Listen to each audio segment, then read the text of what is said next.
right at the beginning when I first got my Whimsey. I pulled into a rest area and I have a Jayco. That's the brand name of the RV. And another Jayco RV pulled in, sort of close to me. And this couple got out and they had a little dog. And of course I was walking my dogs. And they said, is that your Jayco over there? And I said, yeah. And he says, by the way, was your salesman named Jay? And I said, yes. And they said, oh, he told us about you.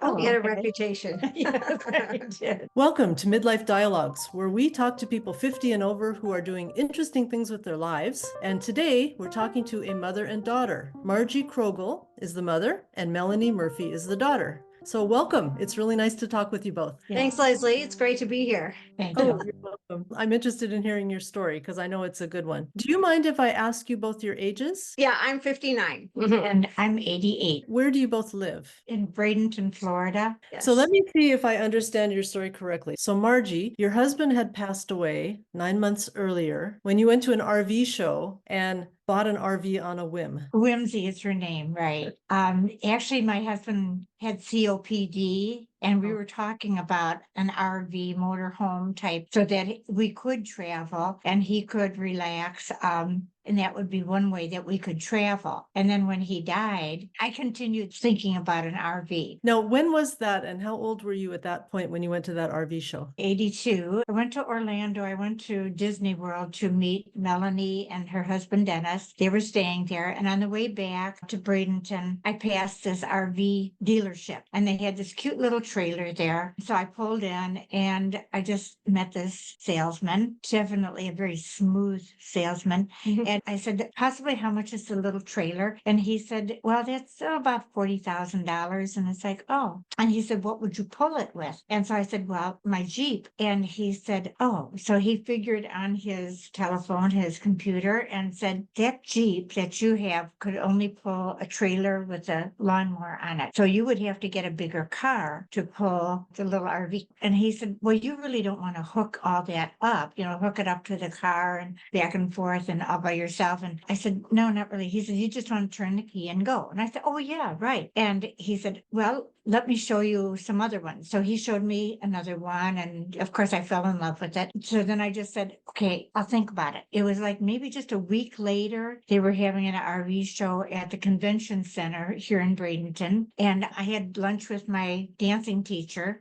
thinking I should get somebody else besides my family to point out some things that I wasn't thinking about. So we went to lunch and I said, so Bonnie, what do you think? I want to buy this motorhome. And I said, so why shouldn't I buy the motorhome? Give me some reasons. And she thought, I can't think of one reason. She said, I think it'll be a great idea. And we could use it as a dressing room when we have to perform out in the open or, like if someplace is cramped and we need an extra dressing room. She said, there's all kinds of possibilities with it. So I went to the RV show that night all by myself and lo and behold, the same smooth salesman was there. Very helpful. And so that's when he said, well, we can just make the arrangements right here and now. I said, okay, let's do it. So he took me into the office and, from then on, I just signed everything. So I had to come back.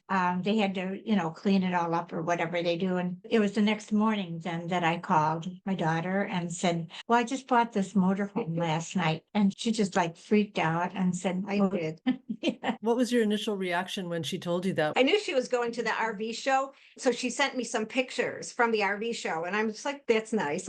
That's a cute motorhome. I like that and everything. So, but her sister then called me and said, what do you think about your mom buying the motorhome? I'm like, she bought it? I thought she was just like going to the RV show for something fun to do. I do that too, I was pretty surprised and very concerned for her because she's 82, and she's, the thought of her just driving around the country all by herself, that wasn't really comforting. Yeah, So I had my dog. yeah, with your dog. Two dogs. Actually, I had two dogs at the time. They're great companions. I want to stop a moment and ask you about your dance classes. All right. So I've danced all my life and I've had a dance studio. And so when we moved down here to Florida, Florida, I found a teacher that actually taught, we call us mature class. I think the youngest one is about 55. I'm the oldest one. It's tap and jazz and hula. And then I do help with the hula dancing. And then I do kind of substitute teach for my teacher because I have the teaching background. I have all the dancing background. I love it. Tell me what kind of motorhome you bought. It's a Class C. You drive and there's a bunk over it. And then right behind there is a table that folds down to make a bed. There is a washroom and then a slide out that went into a queen size bed and a little kitchenette. So our initial drive, Melanie and Dennis decided they had to come with me to pick it up. And I said, okay, if that's what you want to do. Because at first they wanted me to get out of the contract. Yeah. And I called the next day and I said, can I get out of the contract? And they said, no. And so I said, oh, okay. And then I called her back and said, no, I can't get out of it. They flew down and we went to pick up the motorhome. And Dennis insisted that he needed to drive that because, I wasn't experienced. Were you insulted by that or were you okay with that he insisted on? No, that was okay. It was a man thing, I'm insulted by it, but okay. And when we got to our campsite for Wilderness in Disney, then he did have some experience from when he was growing up, I guess. They did have some RVing. He kind of knew how to hook up the hose, the water and the electric and the sewer. They had given you that tutorial walking around, right? Right. So, Yeah, so you really. went ahead and you gave it all a try and Right. Uh-huh. And so we got it all going. We did it because then eventually I would drive from Bradenton up to their house in Glen Ellen, Chicago. So I would stop at a KOA on the way. And then sometimes my sister and her dog would come with. One time I took my dancing teacher to her mother's house in Indianapolis because her mother was very sick. We've used it for Melanie's son Keith was in New Orleans and we met there at the French Quarter and he had an eye problem and we had to get him back to Chicago. So we used it like an ambulance that time. Then eventually I just named it my granny pod and I would go and pull into one of my kids' driveway. They would feed me and then it was time to go to bed and I would just go out. I had my own space. Nobody had to pick me up at the airport. Nobody had to give up their bed. And there was this one time, Melanie's daughter, my granddaughter, Kaylee, is a flight attendant. So she was flying into Nashville and we had a hurricane going on down here. Anyway, I was in Oklahoma with my motorhome visiting my husband's daughter. And so she said she would be in Nashville and we'd meet Kaylee. And I said, oh, I can do that. And I called my sister that I would be. And she said, well, good, because don't come home. You have no electricity. And I was like, okay, well, I've got plenty of time. So we all met in Nashville. Then the hurricane went through Nashville. So Melanie could not get a flight back to Chicago. So I said, well, okay, I'll drive you home. That just sounds amazing. What an amazing thing to be doing in your 80s. It was Just fun. footloose and fancy free, it sounds like. Right. Were there trips that were not so good? Were there more challenging times? Yeah, there was one other time that I was by myself. I'm going from Florida to Chicago. I had a blowout in one of my back tires. So I pulled over and I tried calling my roadside assistance. They said anytime, but this is the middle of the afternoon. So finally somebody answered and they said, where are you? And I said, I'm on I-75 going north. I said, I was just at exit 109, but I'm north of there. And she just kept asking me questions. And then my phone went dead. And so nobody came. So I was trying to hold signs up in the window saying, call the police. Well, nobody stopped. I did see a police car that had pulled over a truck ahead of me. I went way over on the side and I'm going along real slow, flat tire. And I get almost to the police car and he pulls away. So I'm laying on my horn and I didn't see the guardrail and it ripped off the whole side of the camper, the door. And, it was just wide open like a can opener. So then my phone did let me call 911 and then the sheriff's police came. They were really good and they got a hold of a tow truck. The tow truck took me to a hotel that accepted dogs. And then I called my daughter. So she volunteered her husband to fly down. No, Dennis volunteered. Anyway, he flew down from Chicago to Bradenton. My sister picked him up, took him to my house, got my car, came and picked me up. We took everything out of the refrigerator and freezer and some From the camper. And went straight up to Chicago. How did it make you feel, Margie, to be on the road like that and so free in your 80s? I just loved it. I could play my music really loud. But usually by the time I got where I was going, I was hoarse because I had been singing so loud. It was just fun, just going along and looking at the scenery. What did your friends say? Did people envy you? Did they think you were crazy? But kind of all of the above, No, everybody said that she was an inspiration. They're like, you're such an Oh, inspiration. That sounds so great. They wish they had the courage to do it. I really didn't ask anybody. I didn't really care.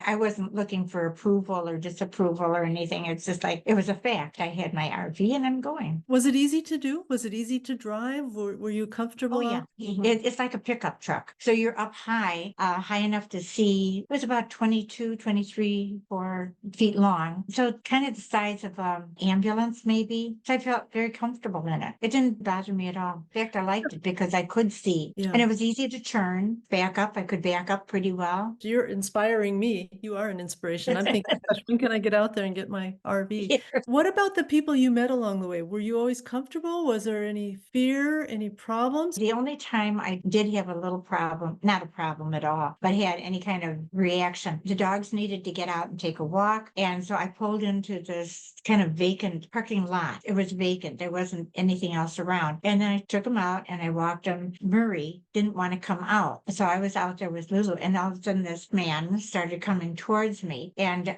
he said, "You got a nice rig there." And I said, "Yeah." And then he's coming closer. And so I'm yelling into the RV saying, "Come on, Murray, get out here." And so maybe he thought it was a guy. I don't know what he thought, but he got kind of close and I said, "I don't want to talk to you. Go away." And so he turned around and went away. That was it. I was more aware of my surroundings. Let's put it that way, I guess, after that. What would you say to someone else who wanted to do something similar to that in their later years? I would think it depends on their health or their flexibility. So we perform at retirement homes. Our group is always critiquing the retirement homes to begin with, yes, no. Some of them are really bad. And it's like, don't ever put me in this one.